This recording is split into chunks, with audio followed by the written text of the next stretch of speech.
Ya, selamat Tetap berkarya. siang. Hari ini saya masih didampingi oleh konsultan politik saya, Om Ya, Sugeng Anto. Om, gini Om. siap. Besok saya akan membawa bibit ke Riau. Di sana beberapa bulan yang lalu kita sudah bawa bibit dan hari ini saat ini sudah mau panen. Jadi Siap. kita bawa bibit lagi ke sana buat ditanam lagi. Nah, kira-kiranya kalau di Jawa Barat menurut Om Sugeng, gimana Om kalau pertanian kita tingkatkan beberapa kali lipat dengan semangat bertani generasi muda? Menurut Om Sugeng gimana nih Om? Wah, itu kudu wajib itu. Justru itulah yang Bapak Soeharto sangat jelas dalam trilogi pembangunannya dia, ya kan. Dalam pertumbuhannya adalah yang diutamakan adalah swasembadanya. Makanya dia dapat penghargaan secara dunia sebagai pernah menjadi mandiri di pangan, ya kan. Itu penghargaan dunia loh ini. Dunia mengakui. Nah, justru yang era sekarang pasca reformasi kan pertanian kita kan impor, ya kan.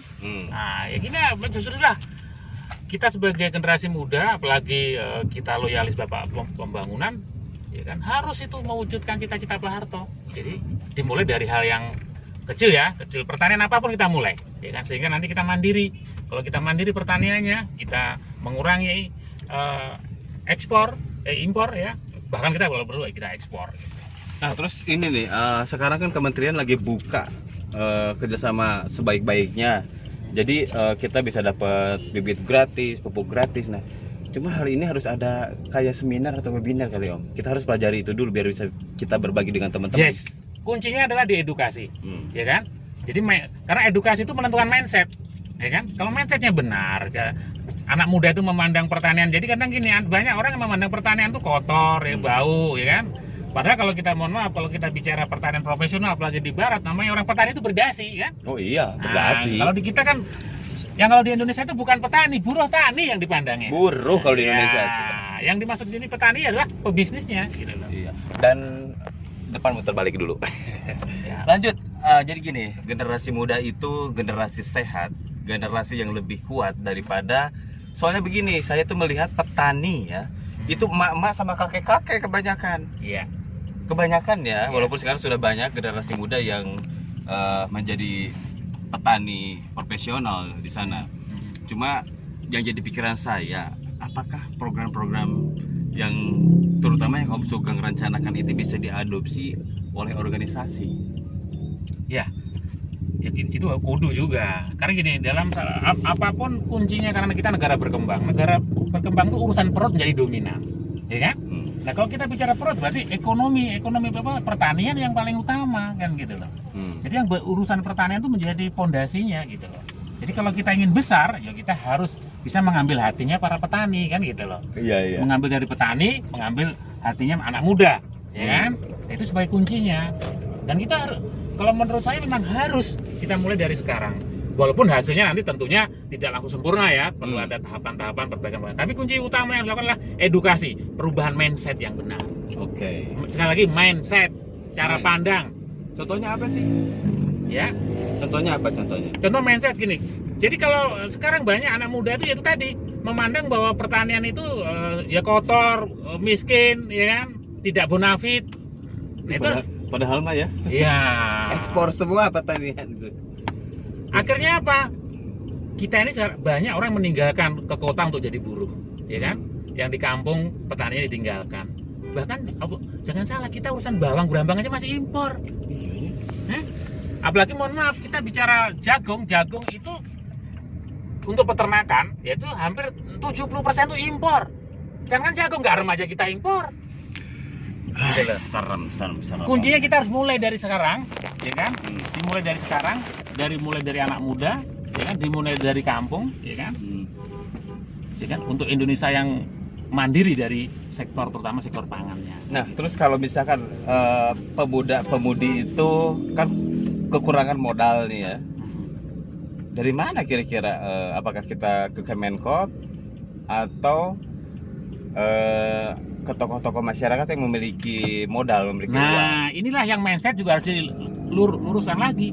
Banyak orang mindset ketika mau bisnis pasti bicaranya modal. Nah, itu dia, makanya itu aku mindset bilang yang harus, mewakili. makanya justru itulah harus diedukasi dulu, mindsetnya dirubah dulu. Nah, sekarang edukasi bagaimana? Contoh di dalam ilmu pebisnis pemula ada ilmu namanya bodol, botol, bomol, bool. Nah ini menarik ini.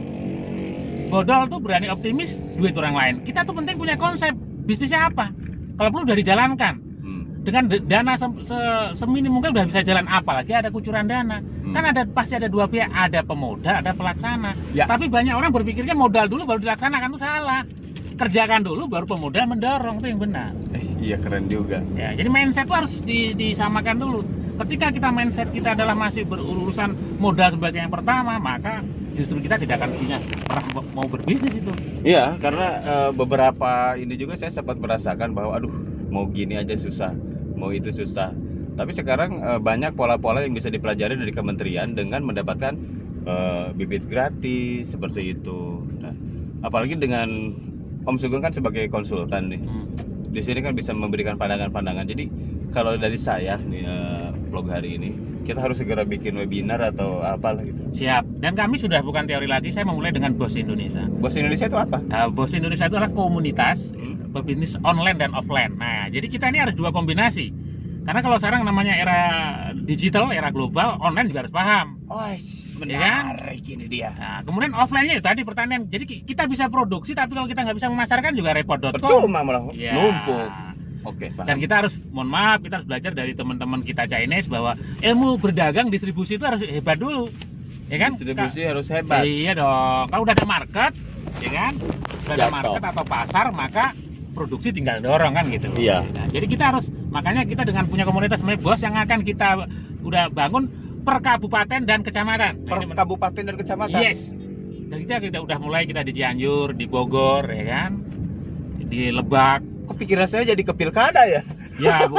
Ya sebenarnya sih tetap ada korelasi juga. Karena gini loh, politik dan bisnis adalah satu kesatuan yang seperti mata uang. Hah? Satu politik, satu bisnis. Ya kan? Politik sama bisnis bareng itu. Iya, itu nggak bisa dipisahkan. Kalau berpolitik terus juga duit malah habis. Oh iya, makanya politik Oh dan... iya, bener. Berarti, wih, keren juga. Nah, kalau ingin jelas nanti baca itu ada di analisa saya di blog di Garuda Indonesia dan di bosindonesia.com, nanti saya terangkan itu. Oke. Ya kan? Oke, berarti gini ya, bulan Juli, Agustus ini dengan semangat kemerdekaan Republik Indonesia, bulan Agustus nanti kita mulai webinar dan kita mulai tata kelola generasi muda seluruh Indonesia. Yes. Kebetulan saya di sini sebagai ketua umum generasi muda cinta tanah air. Yes. Cinta tanah air berarti mencintai semuanya, termasuk petani yang harus kita jaga, Yes. petani yang harus kita bimbing, Yes. petani yang harus kita bantu. Yes. Jika petani itu gaptek, tidak tahu internet, ya generasi muda bisa, Pak, produknya apa Pak, coba saya lihat, dipoto jualin, kan selesai, simpel sebetulnya. Oh, jadi kuncinya satu adalah apa? Kita harus open mind. Open mind. Iya kan? Kemudian kita sebenarnya setelah kita open mind, kita juga harus bicara era sekarang namanya era internet. Betul. Ya kan? Jadi kita juga, makanya online dan online, makanya lewat Bos Indonesia kita sebagai wadah. Jadi ingat, sebagai wadah dan solusi praktek bagi teman-teman masyarakat, ya kan. Nanti kita juga ada free, gratis juga, ya kan. Ada yang kalaupun berbayar juga nggak mahal. Tapi intinya adalah apa?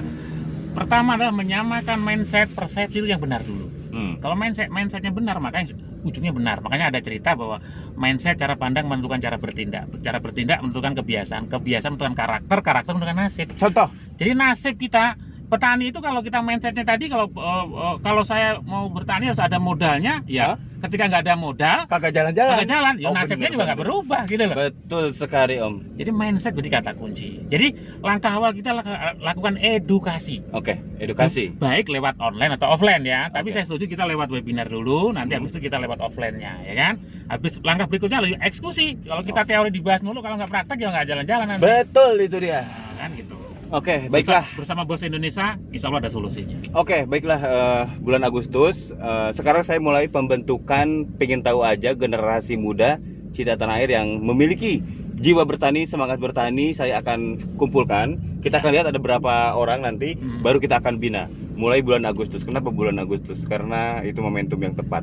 Dan saya tambahkan lagi, kita ini sebenarnya pemerintah sudah ada namanya Instruksi Presiden nomor 1 2007 tentang GERMAS, Gerakan Masyarakat Hidup Sehat.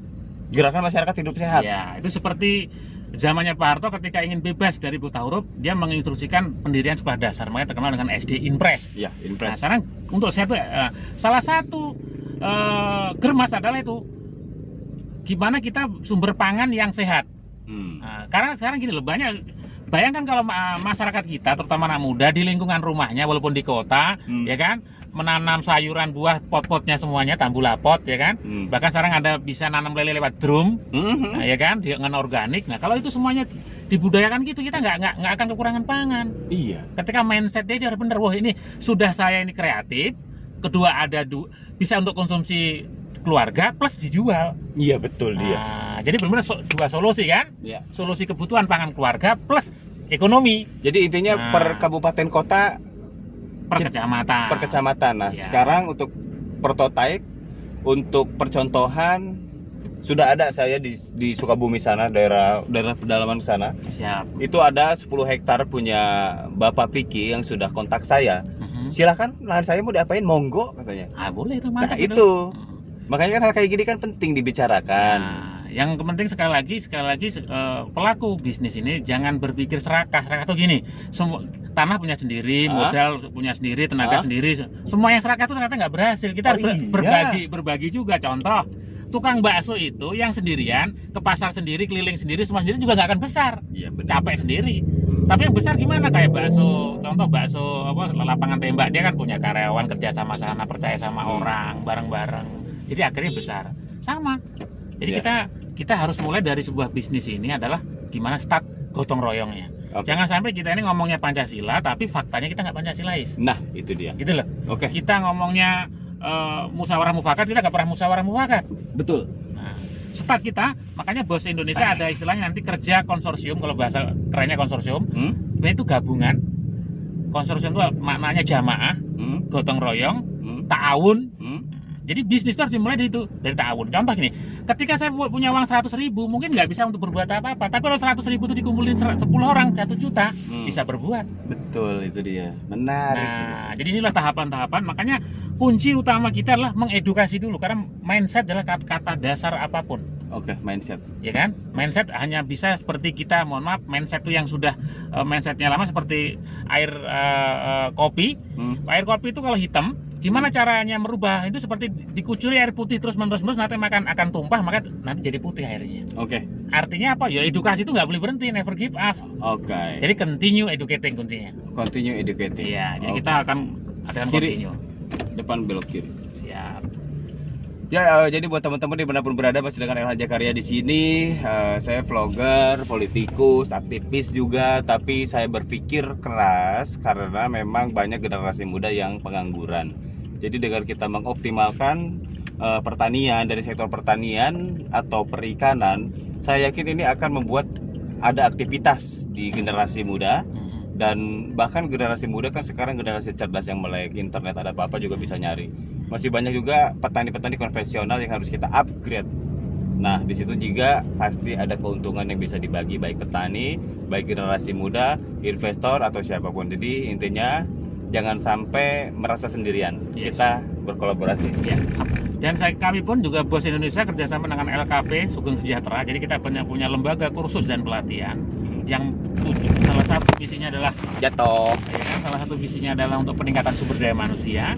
Yang kita sudah dapat sertifikasi kompetensi, ya kan, dapat NSP nomor induk sekolah, ya kan. Jadi kita juga bekerja sama dengan lembaga-lembaga informal yang legal, ya kan, untuk memajukan teman-teman generasi muda. Oke. Yang penting satu, kalau bahasa Sundanya teh punya semangat, ulah males, ulah malu, ulah gengsi. Ente. Nah, Siap-siapnya. Iya. Oke deh Om, terima kasih banyak Om. Saya closing dulu dan nantikan gebrakan selanjutnya dari Om Sugeng Anto. Oke, sukses.